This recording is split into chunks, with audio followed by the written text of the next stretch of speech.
அன்பிற்குரியவர்களே, இன்றைக்கு நாம் பார்க்கக்கூடிய செய்தி என்னவென்றால், குழப்பவாதிகளுடைய அடையாளத்தை எப்படி கண்டுபிடிப்பது. பெருமானார் ஸல்லல்லாஹு அலைஹி வஸல்லம் அவர்கள் காலத்திலே நடந்த ஒரு நிகழ்வு இதற்கு ஒரு ஆதாரமாக இருக்கிறது. நல்லடியார்கள் யார் என்பதையும் ரசூலுல்லாஹ் நமக்கு அடையாளம் காட்டினார். இதா ரூஹு துக்கிரல்லாஹ், நல்லடியார்கள் யார் தெரியுமா? அவர்களை பார்த்தால் அல்லாஹ்வுடைய ஞாபகம் வரும். இவர்கள் தான் நல்லடியார்கள், இவர்கள் தான் நல்லடியார்களுடைய அடையாளம் அப்படின்னு சொன்னாங்க. இப்ப நேற்றைய தினத்தில் நம்ம சொன்ன செய்தி என்னன்னா, குழப்பவாதிகள் யார் என்ற செய்திகளை நம்ம பார்த்தோம். குர்ஆன் அல்லாஹ் அதை பத்தி முதல்லயே பேசுறான். இப்ப குழப்பவாதிகளுடைய அடையாளம் என்ன? யாரை பார்த்து குழப்பவாதி கண்டுகிறது? எல்லாருமே லா இலாஹ இல்லல்லாஹ் கலிமா சொல்றவங்க தான். ஒரு பொருளை நாம் தேர்வு செய்யும் போது அது தரமானதா அல்லது தரமற்றதான்னு நம்ம பார்ப்போம். ஒரு வாட்ச் வாங்குறோம், ஒரிஜினலும் இருக்கு, டூப்ளிகேட்டும் இருக்கு. ஒரு போன் வாங்குறோம், அதுல ஒரிஜினலும் இருக்கு, டூப்ளிகேட் இருக்கு. இந்த மாதிரி ஒவ்வொரு விஷயத்தையும் தரமானது தரமற்றதுன்னு இருக்கு. அதே மாதிரி ஈமானியும் தரமானதுன்னு இருக்கு. இந்த தரமானது எப்படி தரமற்றது எப்படி கண்டுபிடிக்கிறதுனா, அதுல ஒரு விஷயம் என்னன்னா, ரெண்டே விஷயம் தான். இந்த குழப்பவாதிகள் யாருன்றதை கண்டுபிடிக்கணும்னா முதல்ல அடையாளம் என்னன்னா, முன்னோர்களை வசைபாடக்கூடியவர்களாக இருப்பாங்க. முன்னோர்கள் தான் யாரு? சஹாபாக்கள், நமக்கு மதுஹபை தோற்றுவித்து கொடுத்த இமாம்கள், அவர்களை பின்பற்றி வந்த வலிமார்கள். இவர்களை தூற்றுவதுதான் இந்த குழப்பவாதிகளுடைய முதல் அடையாளம் வேலையா. ஏன் அப்படின்னா, இவர்களை தூற்றுனாதான் இவங்களுடைய குழப்பு வரும். தனக்கென்று ஒரு தனி ஒரு அந்தஸ்தை, ஒரு கூட்டத்தை, ஒரு கோஷ்டியை உருவாக்க வேண்டும் என்றால் நபி ஸல்லல்லாஹு அலைஹி வஸல்லம் அவர்களை பின்பற்றி வந்த நல்லவர்களை திட்டினாதான் இது உருவாக்க முடியும். அதனால இந்த வழிமார்களை திட்டக்கூடியவர்களாகும், அவர்களை ஏசி பேசி அவங்களுடைய வழிமுறைகளை எல்லாம் உதாசீனப்படுத்தக்கூடியவர்களாம் இருப்பாங்க. இப்படிப்பட்டவங்களை கண்டா தூர விலகிருங்க. ரசூலுல்லாஹ் சொன்னாங்கல்ல, குழப்பவாதிகளை பத்தி விவரத்தை சொல்லிட்டு, ஐயாக்கும் வையாக்கும், நீ குழப்பறவனை உன்னையும் எச்சரிக்கிறேன், மக்களை நீங்களும் சுதாரித்து விலகி போங்க. வையாக்கும், நீங்களும் அதை கண்டு விலகி கொள்ளுங்க. தூற்றக்கூடியவர்களை கண்டு நீங்க அவர்களோடு சேராதீங்க. ஏன் அப்படின்னா, உங்க ஈமான் பலகீனமாக்கி விட்டுருவான். அல்லாஹ் குர்ஆன்ல அறிவீனர்கள் குட்டாங்கள் உங்களிடத்துல வந்து பேசினாங்கன்னா அவங்கள்ட்ட நீங்க எப்படி நடக்கணும்னு குர்ஆன் சொல்லுது தெரியுமா? நீங்களும் பதிலுக்கு பேசுங்க, நீங்களும் பதில் கொடுங்க, அவனோட முட்டு கொடுத்து பேசுங்க. அல்லாஹ் சொல்ல, வஜா ஃபாத்தபஹுல் ஜாஹிலூன காலு சலாமா, அறிவற்றவர்கள் உங்களிடத்திலே தர்க்கம் செய்தால் காலு சலாமா, அவங்கள்ட்ட அஸ்ஸலாமு அலைக்கும் சொல்லி அந்த இடத்தை விட்டு விலகிடுங்க. ஏன் அப்படின்னா உங்களையும் சேர்ந்து முட்டாள ஆக்கிடுவோம். அப்ப குழப்பவாதிகளுடைய அடையாளம் என்ன அப்படின்னா, முன்னோர்களை திட்டுவது, குறிப்பாக இறைநேசர்களை வசைபாடுவது, சஹாபாக்களை திட்டுவதுதான் அவருடைய முதல் வேலையா இருக்கும். இதான் அவருடைய முதல் அடையாளம். நமக்கு தெளிவா அல்லாஹ் வெளிப்படுத்தி காட்டிடுவாங்க குழப்பவாதி. இரண்டாவது விஷயம் என்ன தெரியுமா? அமல்களுடைய விஷயத்துல வேணான்னு சொல்லி குறைக்கிறது தான் இவனுடைய வேலையை. பொதுவாகவே அமல் செய்யறதுக்கு தான் பயான் செய்வாங்க, அமல செய்யாதன்றதுக்கு பயான் தேவையே இல்லை. ஆனா இவன் அதுதான் செய்வான். எதுவெல்லாம் மார்க்கத்தில் இல்லாததோ அதையெல்லாம் இருப்பதை போல, இருக்கக்கூடியதை இல்லாததை போல இவருடைய பேச்சுக்கள் இருக்கும். மார்க்கம் ஒன்று ஒரு விஷயத்தை சொல்லி இருக்கும், ஆனா அந்த கருத்தில் இவங்க பேச மாட்டாங்க. உதாரணத்துக்கு சொல்லணும் அப்படின்னா,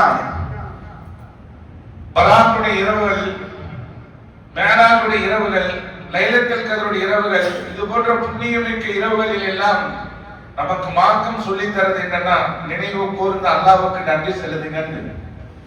ஆனா இவங்களுடைய கருத்து என்ன தெரியுமா? அதெல்லாம் செய்யாத, அதெல்லாம் ஆதாரம் இல்லை. எதுக்கு எடுத்தாலும் ஒரு வார்த்தையை வச்சிருப்பாங்க, ஆதாரம் இல்லை, ஆதாரம் இல்லை, இல்லைன்னா குர்ஆன்ல இருக்கா இல்ல ஹதீஸ்ல இருக்கான்னு கேட்பாங்க. சரி, இவங்களுடைய கருத்து பிரகாரம் குர்ஆன்ல ஹதீஸ்ல எடுத்து காமிச்சு ஏத்துக்குவாங்கன்னா ஏத்துக்கற மாட்டாங்க. இந்த ஹதீஸ் லஈஃபானது, இந்த ஹதீஸ் மறுக்கப்பட வேண்டியது, ஏதாவது ஒரு காரணத்தை சொல்லி புறக்கணிக்கிறது தான் அவருடைய நோக்கமே ஒழிய அவர்கள் ஏற்றுக்கொள்ளக்கூடிய மனோபக்கத்தில் இருக்க மாட்டாங்க. இதுவெல்லாம் குழப்பவாதிகளுடைய அடையாளம். பொதுவாகவே நல்லடியாருடைய தன்மை என்ன தெரியுமா? இந்த லஈஃப், சஹீஹ் இந்த மாதிரிலாம் பேச மாட்டாங்க. என்ன விஷயத்தை விளங்கினாங்களோ அதை அமல் செய்வாங்க. நம்ம உலகத்துல தர்க்கம் செய்யறதுக்காக வரலங்க. ஏதோ அல்லாஹ் நமக்கு சில செய்திகளை நமக்கு உபதேசமாக சொல்றான்னா அதை ஏத்துக்கிட்டு அமல் செய்யணும். நமக்கு கல்வி வளரணும்னா என்ன தெரியுமா செய்யணும்? பயான் கேட்கறது ஒரு பக்கம் இருக்கட்டும், நமக்கு கல்வி ஞானம் குர்ஆனுடைய ஹதீஸுடைய விளக்கம் நமக்கு கிடைக்கணும்னா நம்ம என்ன செய்யணும் தெரியுமா? எந்த விஷயங்களை கற்றுக்கொண்டோமோ அதை கொண்டு அமல் செஞ்சா போதும், அல்லாஹ் நமக்கு தெரியாத விஷயங்களை கற்றுக் கொடுப்பான். இது என் சொந்த கருத்து இல்ல, ரசூலுல்லாஹ்வுடைய வார்த்தை. எந்த விஷயங்களை கொண்டு நீங்க அமல் செய்கிறீங்களோ, தெரிஞ்ச விஷயங்களை கொண்டு அமல் செய்கிறீங்களோ, அல்லாஹ் உங்களுக்கு கற்றிடம் தெரியாத ஞானங்களை உங்களுக்கு கற்று தருவான். இப்ப இபாதத்து இருக்கணும், அதிகமா பேச்சு இருக்கக்கூடாது. நல்லடியாருடைய தன்மையை என்னன்னா பேச்சு குறைவா இருக்கும், அமல் அதிகமா இருக்கும்.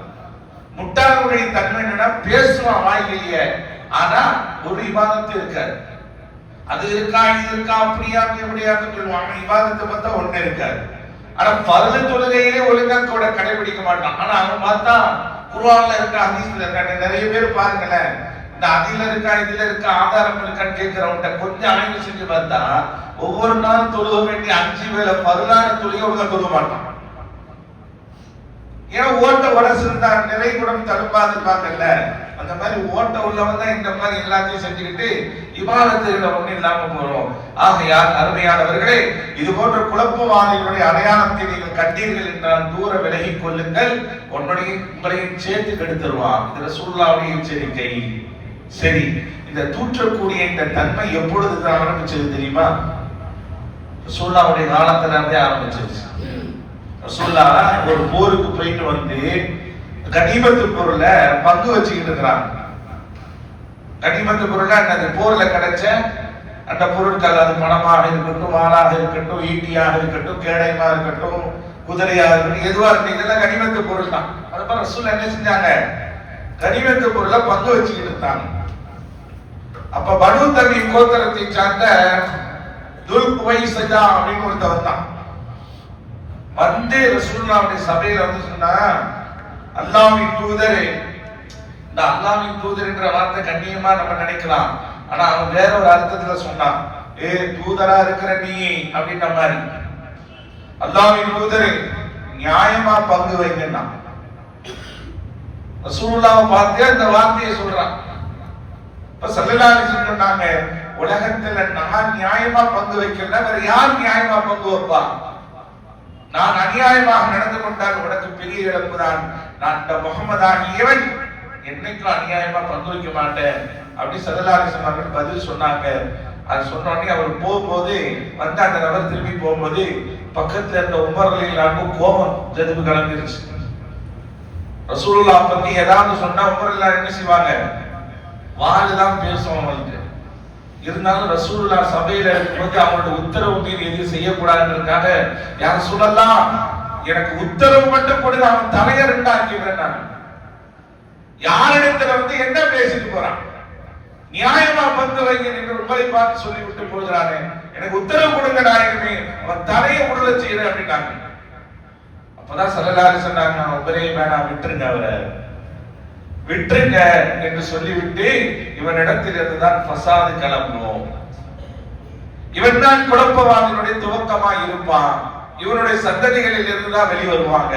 நம் மார்க்கம் என்ற பெயரால் கூறு போடுவார்கள். அவருடைய பேச்சு உங்களுடைய இபாதத்தை விட முந்தியடிக்கக்கூடியதாக இருக்கும். ஆனா குழப்பவாதி இவன்கிட்ட தான் வரும். நாங்கள் ஸல்லல்லாஹு அலைஹி வஸல்லம் பெருமானார் அவர்கள் அன்றைக்கும் அடையாளம் காட்டி விட்டார். புதுசு ஒண்ணு கிடையாது. அதனால நம்ம தான் சுதாரிக்கணும்.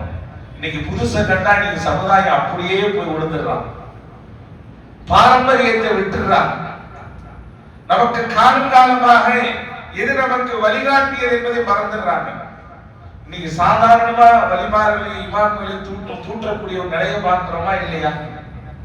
ஒரு புதுசும் ஒரு பேச்சாளர் யூடியூப்ல வந்துட்டாருன்னா என்னமா பையன் பேசுறாரு சத்து அப்படின்றான். ஆனா அவன் யாரை பத்தி பேசுறான்? சஹாபாக்களை தரகுறவா பேசுறான். இந்த உலகத்திற்கு வழிகாட்ட வந்த வழிமார்களின் தலைவராக பேசுறான். வழிமார்களுக்கு தலைவராக திகழக்கூடிய கௌதராயத்தை மட்டமா பேசுறான். அவன் பேச்சு இன்னைக்கு நமக்கு கவர்ச்சியா இருக்கிறது. கேட்டா நம்ம மார்க்கன்ற பேர்ல அதை நம்பிக்கிட்டு இருக்கிறோம். இவனைத்தான் ரசூலுல்லாஹ் சொன்னாங்க குழப்பவாதிகள். மார்க்கத்தை பேசுகிறேன் என்ற பெயரால் மக்களை குழப்புவார்கள். ஆனா அவன் எந்த இடத்துல குழப்புறான்னு உங்களால் கண்டுபிடிக்க முடியாது. போற போக்கில சில விஷயங்கள் அப்படியே போட்டுட்டு போயிட்டே இருப்பாங்க. அதனாலதான் இது போன்ற உபதேசவாதிகளை எல்லாம் நமக்கு செவிதாண்ட கூடாது. கடைசியில் நம்ம கொண்டு போய் தராரத்தை விட்டு போயிடுவான். இது இப்பமல்ல, கியாமத்து நாள் வரும் வரைக்கும் இந்த கூட்டம் இருக்கும், இருக்கதான் செய்யும். நம்ம தான் என்ன செய்யணும்? சுதாரிக்கணும். ஒவ்வொரு காலகட்டத்திலும் குழப்பவாதிகள் வருவார்கள். அந்த குழப்பவாதிகளுடைய முகத்தினை கிழிப்பதற்கு அல்லாஹ் சாலிஹீன்களையும் நல்லடியார்களையும் நல்ல அறிஞர் பெருமக்களையும் நமக்கு அல்லாஹ் தருவான். அவருடைய பாதைகள் நம்ம பயணிக்கணும். இந்த இளைஞர்கள் பூரா தடுமாறி போறதுக்கு காரணம் என்னன்னா இதுதான். ஒரு டெக்னிக்கலான ஒரு பேச்சை வச்சுக்கிறாங்க. அந்த சவுண்டு அப்படிதான் இருக்கு. எக்கோ இதோ வச்சோடனே ஒண்ணுமே இல்லை. அல்லாஹ்வின் தூதர் அவர்கள் அப்படின்னோடனே பயன்பா அப்படின்னா ஏன்னா அல்லாஹ்வின் தூதர் தான்டா சொல்லியிருக்கணும். ஒரு சப்ஜெக்டே வரலையடா. இதுல வேற பக்கத்துல இந்த பையனப்பா இந்த பையனப்பா அப்படின்னா ஒரு மைக்கு இல்ல, ஒரு டெக்னாலஜி இல்ல. அந்த காலத்துல வழிபாடுகள் ஊர் ஊரா போய் நாடு நாடா போய் குடும்பத்தை விட்டு சொத்தை விட்டு சுகத்தை விட்டு சத்து பொந்தல பூரா ஈமானி இஸ்லாத்தை கொண்டு போய் சேர்த்தாங்க. அவங்களுடைய அருமை பெருமை தெரியல. இவர் ஒரு இடத்துல உட்கார்ந்துக்கிட்டு ஒரு வீடியோ ரெக்கார்ட் பண்ணி டெக்னாலஜி பேர்ல ஊர் பூரா தள்ளுறான். அவன் பெருசா பேசப்படுறாங்க. நான் சொல்ல வரக்கூடிய செய்தி என்ன, நான் டெக்னாலஜி நான் குறை சொல்ல வரல. முன்னோர்களை திட்டி ஏசி பேசி நீ முன்னுக்கு வர அப்படின்னா உன்னுடைய பாதை தவறானது. ரசூலுல்லாஹ் சொன்னாங்க பின்னோர்கள் முன்னோர்களை திட்டுவார்கள். இது கடைசி காலத்தில் வெளிவரக்கூடிய ஒரு அடையாளம் தான்.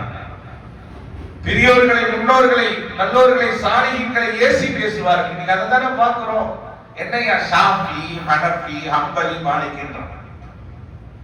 ஷாஃபி யாரு, ஹனஃபி யாரு, அவங்க மதுஹப் என்ன, அவங்க காலம் என்ன, அவங்க யாருடைய பாரம்பரியம், அவங்க சொன்ன சட்டங்கள் எதிலிருந்து எடுக்கப்பட்டது எதுவும் தெரியாது. இன்னைக்கு ஷாஃபி ஹனஃபியா நம்மளா என்ன போட்டு குழப்பி விட்டுட்டான். ஒரு நேரத்துல அழகான முறையில ஃபித்ரா ஹதீஸ்னா கொடுக்கப்பட்டது. ரெண்டுமே ரசூலுல்லாஹ்வுடைய வழிமுறை தான். ரெண்டுமே ரசூலுல்லாஹ் செஞ்சதுதான். ஷாஃபி மதுஹப்ல ஃபித்ராவுடைய அளவு என்னது? ஷாஃபில 3 கிலோ 200 கிராம் கொடுப்பாங்க, அரிசி அல்லது கோதுமை.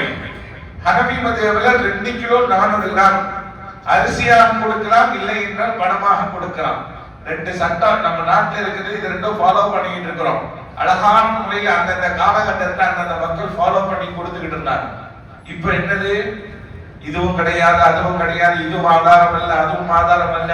குர்ஆன்ல இருக்கா, ஹதீஸ்ல இருக்கா, ரசூலுல்லாஹ் இப்படி செய்யறே அப்படி செய்யறே. ரசூலுல்லாஹ் காலத்துல முதல்ல நம்ம கிலோ கிராம் மாதிரி இல்லையே. ரசூலுல்லாஹ்வுடைய காலத்துல உள்ள அளவுக்கு நம்ம உள்ள காலத்துல இருக்கிற மாதிரி இல்லை. நம்ம இன்னைக்கு கிலோகிராமு மில்லிகிராம் பாத்துருங்க. அங்கெல்லாம் முத்துன்னு சொல்லுவாங்க. அங்க உள்ள அளவே வேற. முத்துனா என்னது? இந்த கை நிறைய முத்து சாகு அப்படின்னா அவங்களுடைய அளவு காலம். அவங்க அள்ளி கொடுத்தாங்க அப்படின்னா அதனுடைய அளவு என்ன? இப்படி இந்த அளவினுடைய விஷயத்துல இமாம்கள் நமக்கு விளக்கம் சொல்லி தர்றதுதான். ஒரு முத்திலே சில நேரத்துல 200-400 அடங்கும், சில நேரத்துல 300-200 அடங்கும் சொல்லி நமக்கு விவரிச்சு தந்தாங்க. ஆக எதை ஃபாலோ பண்ணாலும் ரசூலுடைய பாதை தான். இன்னைக்கு அந்த விளக்குறதே கிடையாது. 4 மதுஹபுமே கூடாது, 4 இமாம்களுமே வழிகட்டவர்கள் சொல்லி 5ஆவதா தலையிட்டு இருக்கான். நம்ம அதுக்கு ஆமா போட்டுக்கிட்டு இருக்கிறோம். நம்ம அதுக்கு பின்னாடி போய்கிட்டு இருக்கிறோம். கடைசியில் எங்க போய் நிக்க தெரியுமா? நம்மள ஒரு அமல செய்ய விடாம ஒண்ணும் இல்லாம கொண்டு போயிருவாங்க. பாரம்பரியம் எதுவோ அதிலே பயணிக்க வேண்டும். அதுதான் மார்க்கம் நமக்கு சொல்லுகின்றது. ஸல்லல்லாஹு அலைஹி வஸல்லம் அவர்கள் சொன்ன அழகான ஒரு விளக்கம் என்ன தெரியுமா?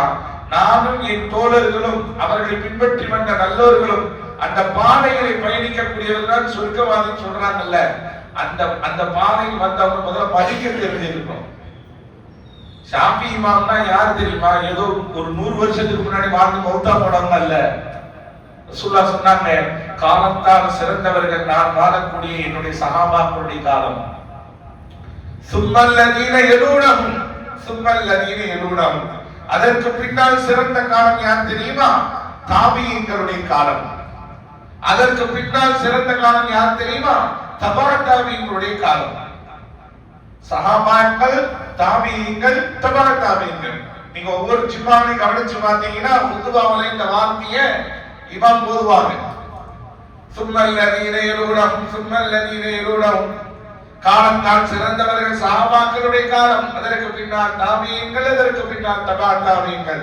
இந்த ஷாஃபி இமாம், ஹனபி இமாம், ஹம்பலி இமாம், மாலிகி இமாம் இவர்களுடைய காலம் எல்லாம் இந்த தாபீன்கள் தபா தாபீன்களுடைய காலத்தில் உள்ளவங்க. ரசூலுல்லாஹ் இந்த காலத்தை சிறந்த காலம் என்று சொன்னார்களோ அந்த சிறந்த காலத்தில் வாழ்ந்து இந்த மார்க்கத்தை உயிர்ப்பித்த அந்த நல்லடியார்கள் எல்லாம் இன்றைக்கு தூற்று பொருளாக இருக்கிறார்கள். ரசூலுல்லாஹ் சொன்ன அந்த காலத்தில் வாழ்ந்த அவர்களே குறையுள்ளவர்கள் என்றால் குழப்பமான காலத்தில் வாழக்கூடிய நாம் எப்படி சிறந்தவர்களாக இருக்க முடியும்? அப்ப ரசூலுல்லாஹ்வுடைய சொல்ல பொய்யாக்குறது நீதான். ரசூலுல்லாஹ்வுடைய பாரம்பரியம், ஷாஃபி இமாமுடைய வம்சம் எங்க போய் தொடர்ந்து தெரியுமா? ரசூலுல்லாஹ்வுடைய வம்சமும் ஷாஃபி இமாமுடைய வம்சம் ஒரே வம்சம். அதுக்குள்ள போனா நிறைய விளக்கம் பேச வேண்டியது வரும். ரசூலுல்லாஹ்வுடைய பாரம்பரியத்தில் வந்தவர்கள். இமாம் அபூ ஹனீஃபா ரஹ்மத்துல்லாஹி அலைஹி பல சஹாபாக்களிடத்தில் பண்டிட்டு கல்வி பயின்ற மகான்கள். மாலிக் ரஹ்மத்துல்லாஹி அலைஹி மதீனத்து பண்டிலே நபிமொழியை கற்று தேர்ந்து போதித்தவர்கள். ஒவ்வொரு இமாமுடைய வரலாறுக்குள்ள போனா நிறைய தகவல்கள் இருக்கிறது. இன்னைக்கு அவங்க எல்லாம் இன்றைய குழப்பவாதிகள் விமர்சன பொருளாக ஆக்கிவிட்டார்கள். அதைத்தான் ரசூலுல்லாஹ் சொன்னாங்க, முன்னோர்களை திட்டக்கூடியவர்கள் யார் என்பதை பாருங்கள், அவன் தான் குழப்பவாதி. அவனுடைய அடையாளம் அதுதான். அவர்களை திட்டுவார்கள், ஏசுவார்கள், தன்னை உயர்த்தி பேசுவார்கள். இப்படிப்பட்ட அடையாளம் கண்டால் நீங்கள் சுதாரித்துக் கொள்ளுங்கள், உங்கள் ஈமானுக்கு ஆபத்தானவர்கள். அல்லாஹ்வுடைய தூதர் ஸல்லல்லாஹு அலைஹி வஸல்லம் அவர்கள் நமக்கு தெளிவுபடுத்திட்டா போனாங்க. நம்ம தான் சில பேர் தெளிவாகாம இருக்கிறோம். ஆகையால் இந்த விஷயத்திலே நாம் கவனமாக இருக்க வேண்டும். மார்க்கம் என்ற பெயரால், சட்டம் என்ற பெயரால், குர்ஆனுடைய ஹதீஸினுடைய விளக்கம் என்ற பெயரால் நம்மை குழப்புவார்கள். கேள்விக்கு பதில் தெரியலன்னா தெரிஞ்சவங்க கேட்டு தெரிஞ்சுக்கலாம். ஆனா நம்பி ஏமாந்து விடக்கூடாது. காலங்கள் இன்னும் போக போக மோசமாக செல்லும். ரசூலுல்லாஹ் அதையும் சொன்னாங்க. காலங்கள் செல்ல செல்ல செல்ல இந்த மார்க்கத்தின் பெயரால் நிறைய பேர் விளையாட்டு காட்டுவாங்க, நிறைய பேர் ஏமாத்துவாங்க. குர்ஆன் ஹதீஸை வச்சு எல்லாம் செய்வாங்க, எல்லாம் நடக்கும். நம்ம தான் சுதாரி. ஒரு பள்ளம் ஒண்ணு இருந்தா அந்த பள்ளத்தை கண்டு நம்ம எப்படி சுதாரிச்சு அந்த இடத்தை விட்டு விலகி போறோமோ அந்த மாதிரி நம்ம தான் விலகி போகணுமே ஒழிய அவர் நம்மை விட்டு விலக மாட்டாங்க. இதுவெல்லாம் நம்ம ஈமானுக்கு ரசூலுல்லாஹ் கொடுத்த ஒரு எச்சரிக்கைகள். ஆகையால் நாமும் சரி, அடுத்து வரக்கூடிய நம்முடைய வாரிசுகளையும் சரி, அஹ்லு சுன்னத் வல் ஜமாத் என்ற அக்கீதாவின் அடிப்படையில் பயணிக்க வேண்டும். ஏன்னா அமல் செய்யாதவன் கூட எப்படியாவது தப்பிச்சிருவாங்க, மன்னிப்பு கொடுத்து அல்லாஹ் நினைக்கிறான். இந்த கொள்கை குழப்பவாதி இருக்கா பாருங்க, இவன் ரொம்ப மோசமானவன். ஏன்னா இபாதத்தை செய்யாதவன் அவன் மட்டும்தான் பாதியா இருப்பான். கொள்கை குழப்பவாதி என்பது ஊர்ல உள்ள எல்லாத்தையும் பாதியாகி போடுவான். அதனாலதான் இந்த வஹாபி என்று சொல்லக்கூடிய அந்த, நீங்க வஹாபின்னு சொன்னாலே கோபம் வருது நிறைய பேருக்கு. இவரு நான் பயான்ல வஹாபி பட்ட வஹாபிய வஹாபின்னு தான் சொல்ல முடியும், சஹாபின்னு சொல்ல முடியும். இவர் எப்படி வஹாபின்னு சொல்லலாம்? நீ ஒரு வாட்டி ஏன் சொன்னேன்னு கேட்டா நான் 100 வாட்டி சொல்றேன். அதை பத்தி கவலைப்படுறதுல நான் கிடையாது. வஹாபின்னு ரசூலுல்லாஹ் சொன்னாங்கல்ல, நீதமா பங்கு வைத்து சொல்றன பார்த்து இவன்கிட்ட இருந்துதான் குழப்பம் உருவாட்டு அந்த பரம்பரையில வந்தவன் தான் இவன்லாம், அந்த வாரிசு தான் இவன் தான், எந்த சந்தேகமும் கிடையாது. சஹாபியை திட்டுனா அப்படின்னா வலிமார்களை திட்டுகிறான் என்றால், இமாம்களை திட்டுகிறான் என்றால் அந்த சந்ததி தான், வேற ஒன்றும் இல்லை. அதுக்காக அவங்கள்ட்ட போய் நீங்க தர்க்கம் பண்ணுங்க, செட்டப்படுங்கன்னு சொல்லல. சுதாரித்து விலகிக் கொள்ளுங்கள். அல்லாஹ் தஆலா புரியும் ஆற்றலை தந்தல் புரிவானாக. சுப்ஹானல்லாஹி வ பிஹம்திஹி, சுப்ஹானக்கல்லாஹும்ம வ பிஹம்திக, வ நஷ்ஹது அன் லா இலாஹா இல்லா அன்த வ நஸ்தக்ஃபிருக வ அத்தூபு இலைக். ஆமீன்.